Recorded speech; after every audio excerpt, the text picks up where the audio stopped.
Panahon na para magpasalamat sa Diyos. Heavenly Father, narito ako ngayon sa iyong harapan upang magpasalamat sa lahat ng bagay sa aking buhay. Kailangan kong huminto sa lahat ng pagmamadali, lahat ng pag-aalala, lahat ng paghingi ng higit pa. Kailangan kong tingnan ang aking buhay at talagang nakita ito. At kapag ginawa ko yun, kapag binuksan ko talaga ang aking mga mata sa mga nagawa mo sa akin, ang puso ko'y napupuno ng pasasalamat. Thank you, Lord. Salamat sa lahat ng bagay sa buhay ko. Ako ay labis na nagpapasalamat. Minsan, masyado akong nakatutok sa kung ano ang wala sa akin. Kaya nakakalimutan kong magpasalamat sa kung anong mayroon ako. Minsan, nagiging abala ako sa paghingi ng mga pagpapala bukas. Nakalimutan kong pahalagahan ang mga regalo ngayon. Ngunit sa ngayon, sa sandaling ito, nais kong ibuhos ang aking puso sa pasasalamat. Gusto kong sabihin sa iyo kung gaano ako nagpapasalamat sa lahat ng bagay.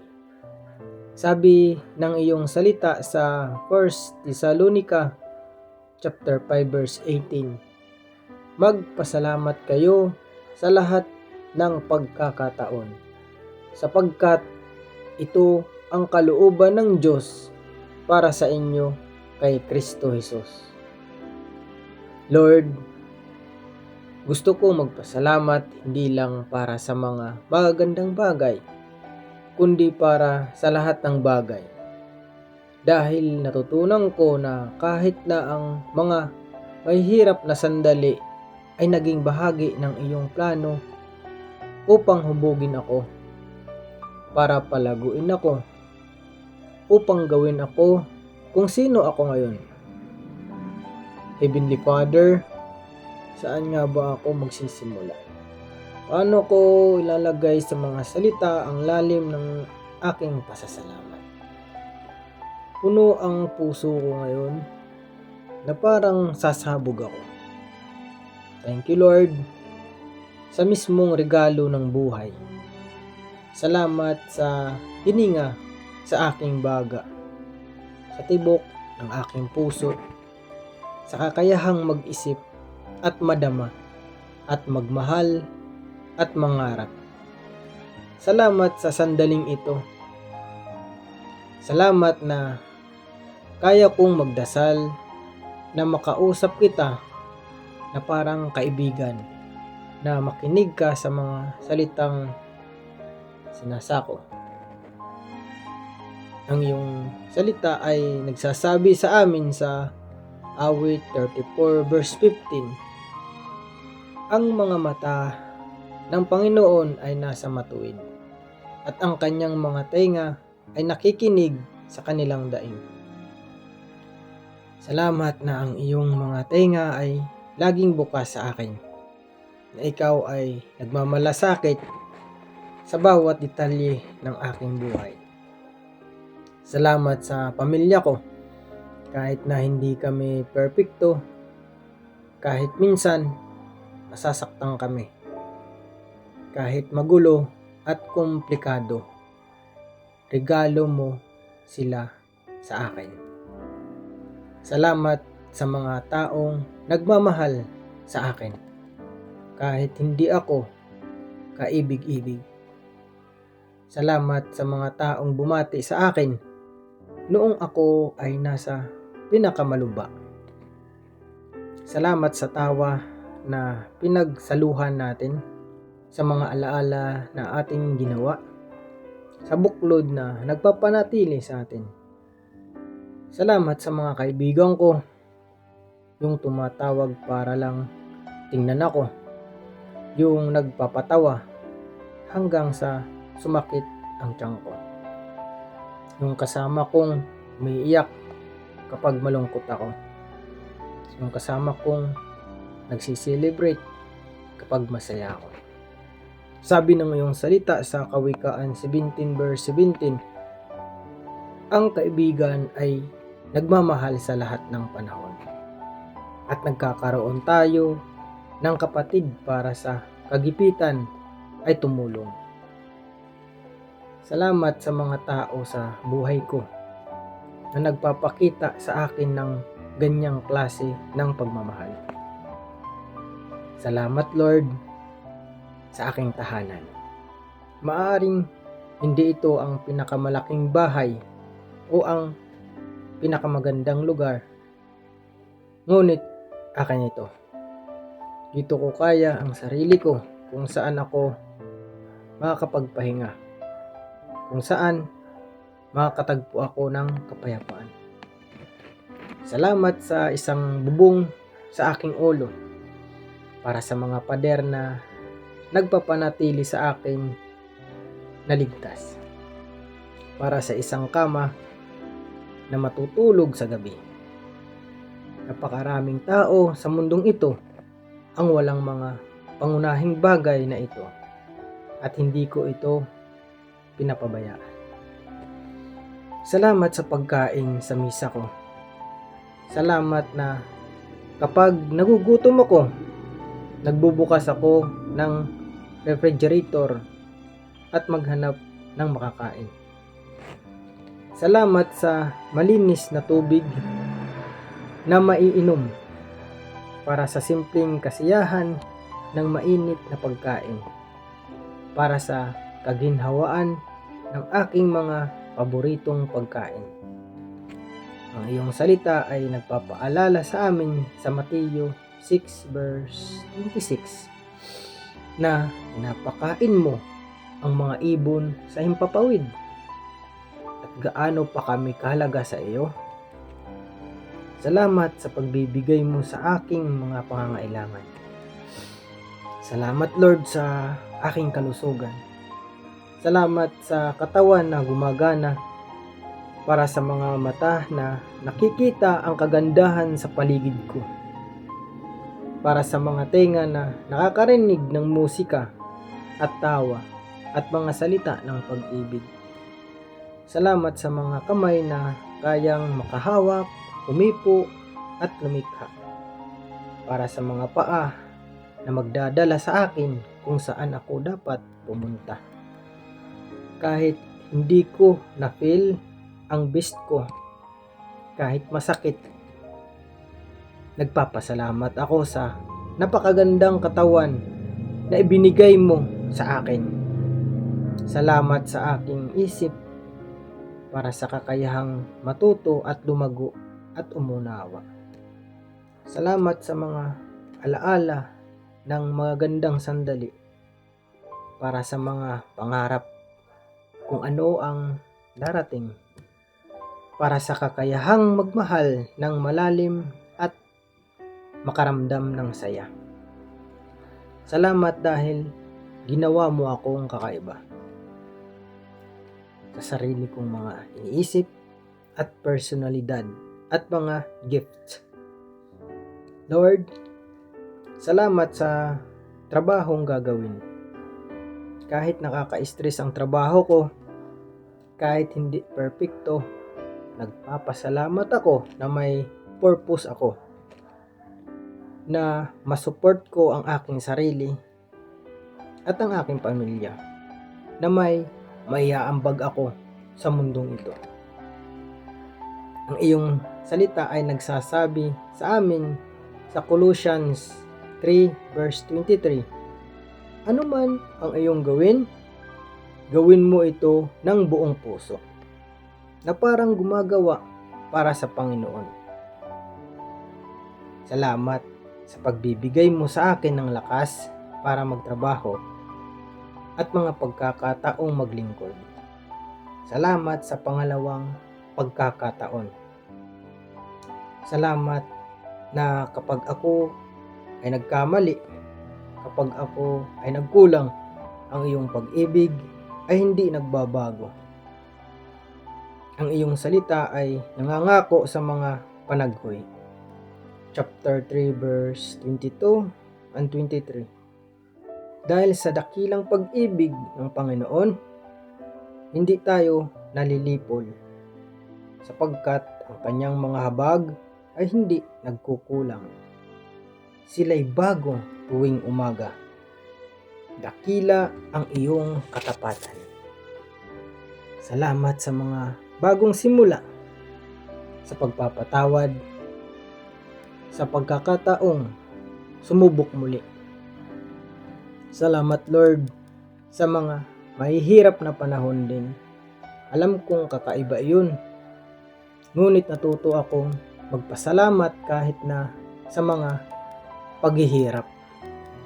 Dahil sa mga mahihirap na sandali na ito, lumakas ako. Mas natuto akong umasa sa iyo. Dahil sa mga mahihirap na sandali na ito, natuklasan ko ang lakas na hindi ko alam na mayroon ako. Nabuo ko ang pakikiramay sa iba na nasasaktan. Ang mga lambak ay nagturo sa akin na mas pahalagahan ang mga tuktok ng bundok. Salamat sa mga panahong natakot ako at binigyan mo ako ng lakas ng loob. Salamat sa mga panahong nalulungkot ako at pinakita mo sa akin na hindi ako nag-iisa. Salamat sa mga panahong hindi ko alam ang gagawin at ginabayan mo ang aking mga hakbang. Sabi ng iyong salita sa Isaiah 41 verse 10, kaya't huwag kang matakot, sapagkat ako'y sumasa iyo. Huwag kang manglupaypay, sapagkat ako ang iyong Diyos.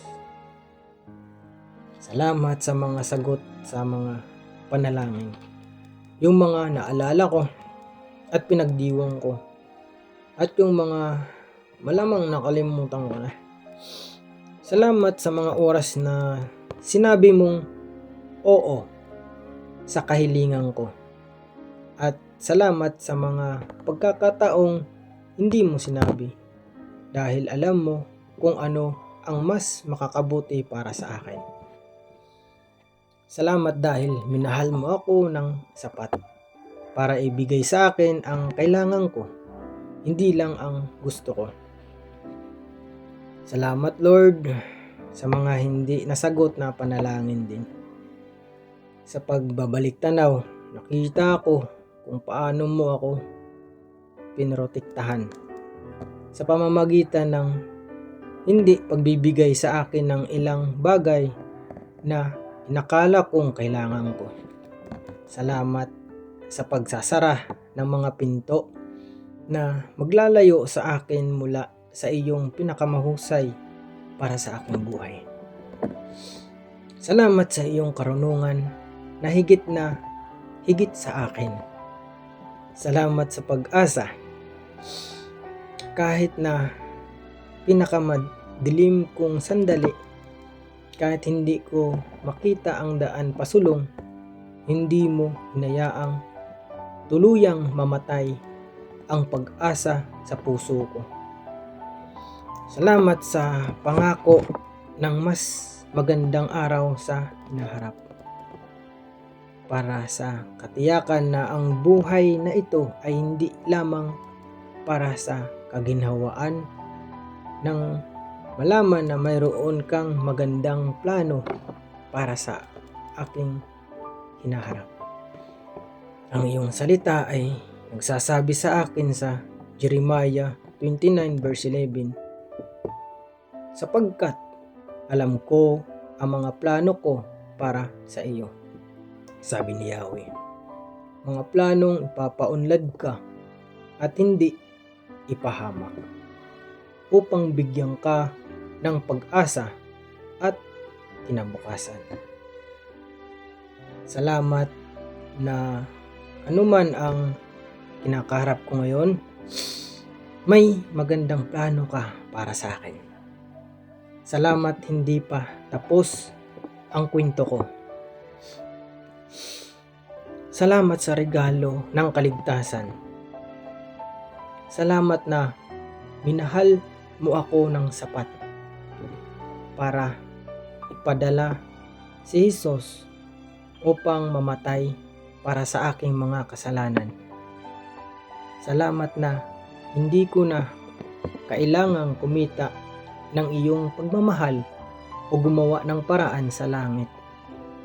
Salamat na binayaran ni Jesus ang halagang hindi ko kayang bayaran.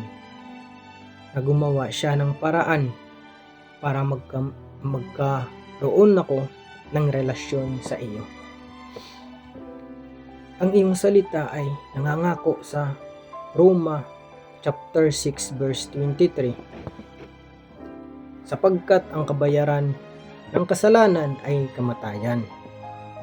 Ngunit ang kaloob ng Diyos ay buhay na walang hanggan kay Kristo Jesus na ating Panginoon.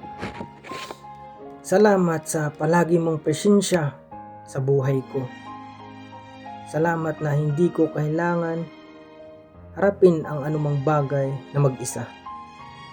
Salamat na kasama mo ako sa mga masasaya at masamang panahon, sa mga ordinaryong sandali at hindi pangkaraniwang mga oras. Salamat na wala akong ginawa na makababawas sa pagmamahal mo sa akin at sa kahit anong hindi ko magawa ay mas mapapamahal mo ko. Salamat Lord sa pasensya. Salamat sa pagtitiis sa akin kapag mabagal akong matuto. Kapag paulit-ulit kong ginagawa ang parehong pagkakamali. Kapag pinagdududahan kita kahit na napatunayan mong tapat ka. Salamat sa hindi mo pagsuko sa akin. Sa palaging paniniwala kung sino ako. Salamat sa mga maliit na bagay na maaari kong i-take for granted. Salamat sa mainit na kape sa umaga, para sa komportabling damit, para sa isang mainit na shower, para sa isang magandang pagtulog sa gabi. Salamat sa mga text messages mula sa mga taong nagmamalasakit, para sa mga hindi inaasahang tawag sa cellphone, para sa mga yakap kapag kailangan ko sila. Salamat o Diyos sa mga taong nag-invest sa buhay ko. Salamat sa mga estranghero na nagpakita sa akin ng kabaitan.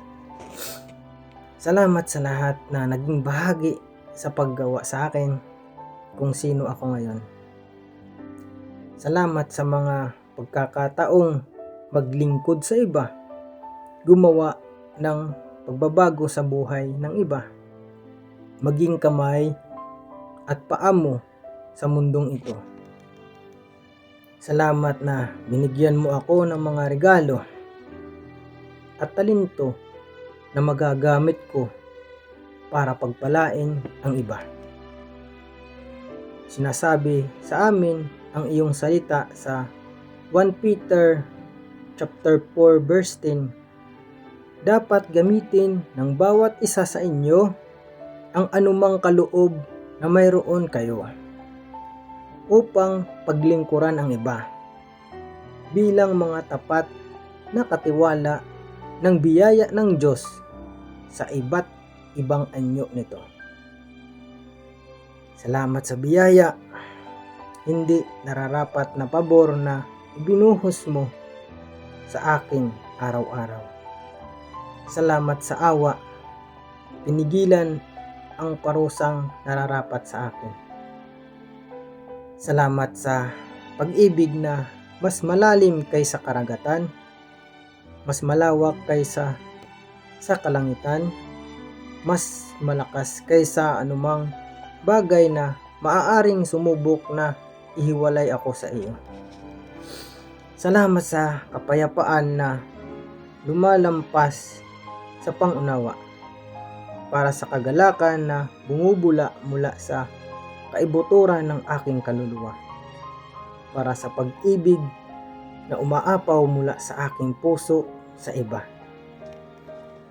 Salamat sa bunga ng iyong espiritu na kumikilos sa aking buhay, na nagbabago sa akin mula sa loob palabas.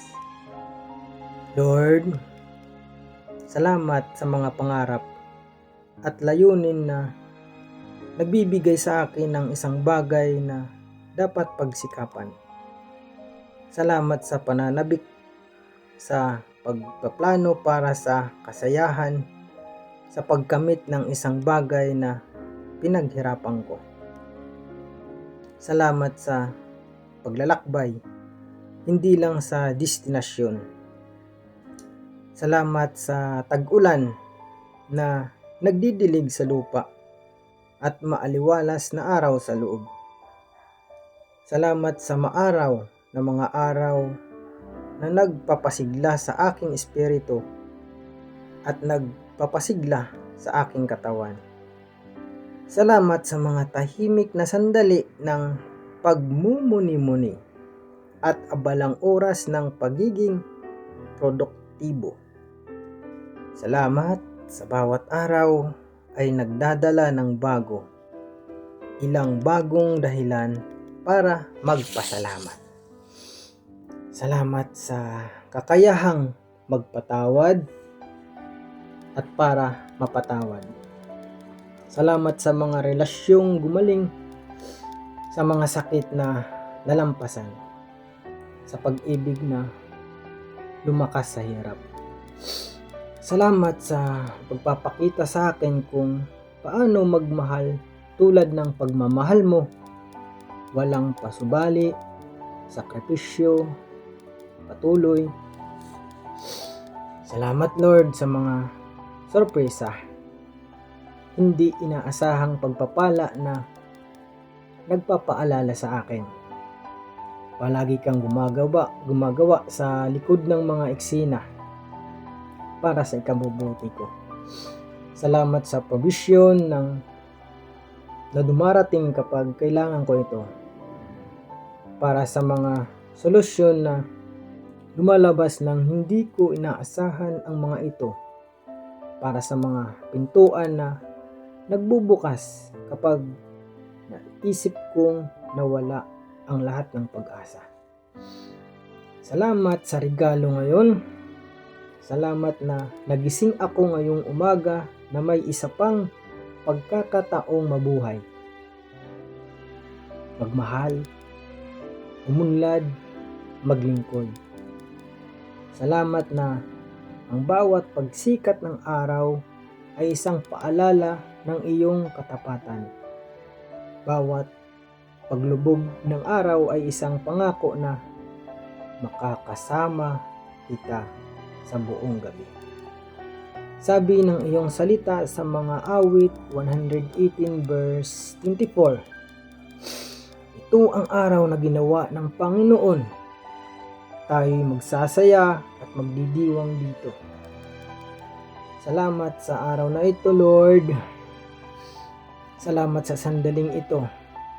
Salamat sa pagkakataon huminto at magmuni-muni sa lahat ng iyong kabutihan sa aking buhay. Salamat sa nakaraan, sa lahat ng karanasang umubog sa akin, sa mga aral na natutunan, sa mga alaalang pinahalagahan.